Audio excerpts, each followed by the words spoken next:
Hi there, this is Raymond Wiley from Disinformation. We're out here today at the Georgia Guidestones in Elberton, Georgia. It's about 70 miles outside of Atlanta. And as you can see here, it's 17-foot tall, strange granite monument that has 10 guidelines printed on it or etched into it about what to do after the shit hits the fan, as it were, and the apocalypse comes. We're going to take a short tour of the Guidestones today. We're going to talk a little bit about its history, and we're going to show you just the area around here and also some of the vandalism that's been done on the Guidestones in the past 2 years. We'll take a walking tour of that as well. They were built in the late 1970s, around about 1979, 1980. The project was funded and created by a man who went by the name R.C. Christian. That was his pseudonym. R.C. Christian's an interesting fellow because apparently he has some sort of Cold War fears, nuclear hang-up perhaps, that's made him decide that he wants to create, well, what is essentially a giant Rosetta Stone. Though it does have these 10 guidelines on it, I think what is as important as that is the fact that they're printed in the 8 most popular modern languages. No one knows exactly who R.C. Christian was, but it's known that he was backed up by a small group of men and that he was maybe a level of about $250,000 to $300,000. This is the English face of the Georgia Guidestones, and of course the easiest way for you to get a good reading on what the different guidelines are that R.C. Christian laid out for his monument. The first one here at the top is the one that is the most controversial. Maintain humanity under 500 million in perpetual balance with nature. This is a real sticking point for a lot of the folks that research this monument. It reminds us of people like Thomas Malthus, who used to say that the population was just going to grow and grow and that we were all like basically a cancer on the earth. And I think, in fact, cancer on the earth is down here on the 10th guideline. So that's caused a lot of controversy over the stones, and we'll go through some of the other ones in a minute, but I mean, as an example of this controversy, you can see here that the face is heavily damaged.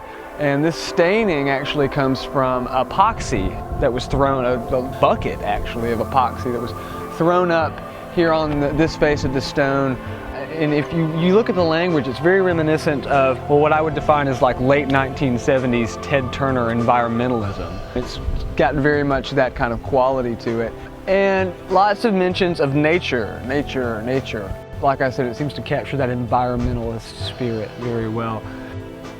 It's interesting that the third guideline here, it says unite humanity with a new living language. As I said before, they serve as sort of a Rosetta Stone more than anything else. The Georgia Guidestones Monument, which is owned by Elbert County, was dedicated March 22, 1980, and since has remained a source of mystery and intrigue to its numerous visitors and those who learn of it from afar. Well, I think that's a good way to segue into talking a little bit about some of the astronomical alignments that you'll find in the Georgia Guidestones. If you'll look here, you'll see that there's what they call the mail slot here along the middle of the central pillar. That's meant to mark the equinox and the solstices. You can observe them rising through that hole in the morning on those days of the year. And I think that has to do with the way the angles are cut going into the mail slot. So you can line yourself up on one side or the other to see the sunrise. There's also, if you look up into the capstone, you'll see a vertical hole that tracks the North Star, the movement of the North Star each day of the year. So any day of the year you can observe the North Star through the Georgia Guidestones. Those are just a few of the astronomical alignments that you'll find here on the stones. And once again, it's almost like a Swiss Army knife for the people of the future, right? You can translate the languages of the past if they've fallen into disuse or if there are no written records left. You can track the equinoxes, you can know when the seasons are, exactly when the seasons are changing, follow the course of the stars. Things that men have been doing for thousands and thousands of years and that we often forget in our modern society. And I think the Guidestones are a great reminder of these things and also a great example of the kinds of things ancient people would do when they would build these megalithic structures. They're not always maybe as grandiose as you might think, but people can do great things even within their own means. And I think R.C. Christian's monument here is a great example of that. Let's walk around a little and look at the flagstone for a moment. So this is the flagstone for the monument, and it does a good job of just explaining the different astronomical alignments, as well as telling you what different languages, if you don't already know, are printed on the different stones. They also translate the message on the capstone. Let these be guidestones to an age of reason.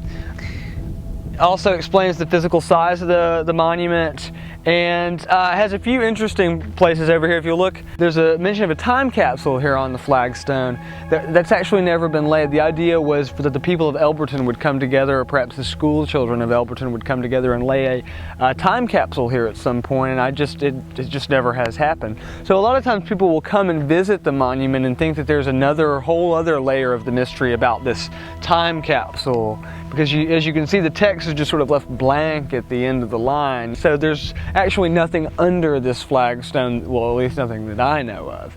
But that hasn't kept treasure hunters and conspiracy theorists from coming out here and taking their shovels to the flagstone. If you look all the way around, you can see that the outer edge of this flagstone is clearly visible almost all the way around. If you had come out here 2 or 3 years ago, this flagstone would have seemed to sit in the ground almost. You wouldn't have been able to hardly see any of the edges of it.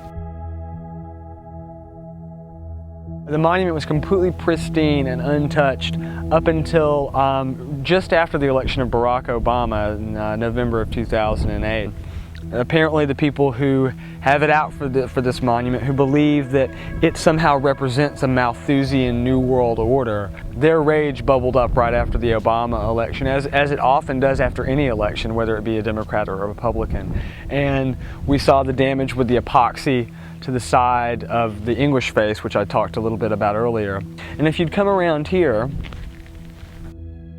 there's also been graffiti, which you can see sort of evidence of where it's been covered up all over the Guidestones. And this started off very typical sort of anti-New World Order rhetoric and slogans, much like you would see in the films of Alex Jones and others. In fact, many of the quotes from graffitied on the Guidestones at the time came directly from the Alex Jones film Endgame, which we also happen to publish here at Disinformation. It's been this sort of thing basically since 2008, and it's only stopped since they've taken the time and money to clean up the Guidestones. And they've also, if you look just down over the parking lot across there, you'll see the cameras that they've set up, and it says they're always on. So apparently the police have to take a much closer look at the monument now and sort of keep an eye on it.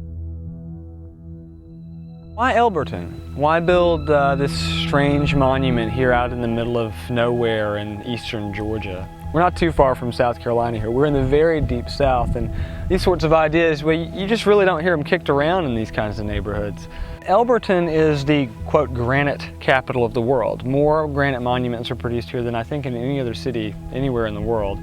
I think that's probably had a lot to do with why R.C. Christian chose this location, chose this area. Because remember, he's on a budget. He's not a Rothschild or a Rockefeller. He doesn't have infinite resources. So he's got to go to where the granite is. And if we look at the size of these stones, it would be very hard to transport them very far. So the quarry is literally, the pyramid quarry where they were built is literally just 10 miles away. And even the process of moving them just from the quarry to here was very difficult.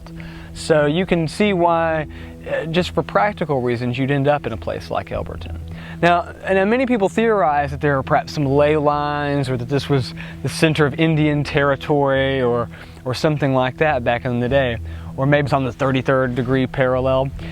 We are actually fairly close to the 33rd degree parallel here, but before you get too excited, just know that R.C. Christian was given 3 sites to choose from here in Elberton, 3 different locations where he could put his stones. And this is the one that he chose. It was based on what real estate was available at the time, not necessarily the presence of any ley lines or telluric currents or anything like that.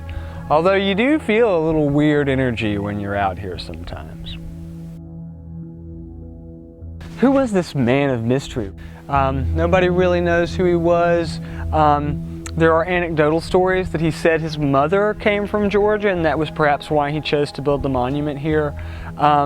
He publishes his book, Common Sense Renewed, out of a publishing company in Iowa, so I've often wondered perhaps he's from there. But more importantly than where he's from is, what does he represent?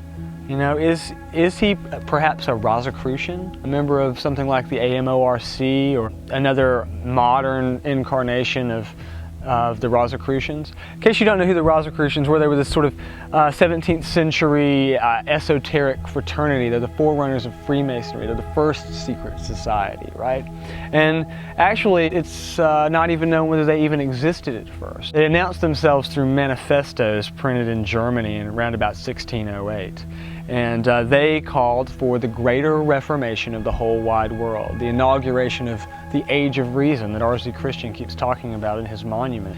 And it's funny that he picked that name, right? Because the central mythical figure of the Rosicrucian story is Christian Rosenkreuz. We see how much similarity there is between the name R.C. Christian and Christian Rosenkreuz. This could, in fact, just be a coincidence. It could be that Robert Christian or R.C. Christian just chose this name by coincidence or just in an arbitrary way. He often signs his name, in fact, Robert Christian, not R.C. Christian. But I personally, I do believe that he probably was a member of a Rosicrucian or other New Agey sort of fraternity of men. But they probably weren't very big or very powerful. Like I said, this is about a $300,000 project.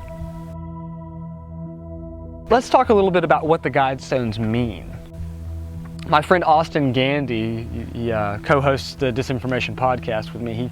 He calls them a prison of meaning, and I thought that was a perfect analogy for what they are. You know, it's sort of like in The Empire Strikes Back. You know, Luke looks into the cave or the dark area, and he says to Yoda, you know, what's in there? You know, and what does Yoda say? He says, of course, only what you take with you. The Guidestones are very much the same way. I mean, people bring with them the meaning that they want to have before they get here oftentimes. They come here to protest, or they come here to see what they think is a great or terrible thing, you know, either way. It's very strange. There are a few people that, though, I find that have a very positive view of the Guidestones, which I do. I think building a monument like this was a wonderful way for a man to leave something behind that would really last, and something that would make a positive message about where the world is going, and make a statement about what's wrong with the world now in a lot of ways. If the Guidestones survive, if they're not pulled down by some redneck with his Hemi, I hope they go on to be a historical monument here in Georgia. I think they should be classed as a historical monument. Perhaps one of the very first historical monuments that will mark the period of the late Cold War. The early 80s, the early Reagan years, the last nuclear scare, basically. And as I've said many times before, they are more than anything a monument to our Cold War fears, and a stark reminder of the fact that we have the power in our hands to completely destroy each other. And we can choose to do that, or we can choose not to. Hopefully these Guidestones will never have to be used for the reason that they were designed, and hopefully they can just sort of stand here as a reminder of where we could go and not where we are.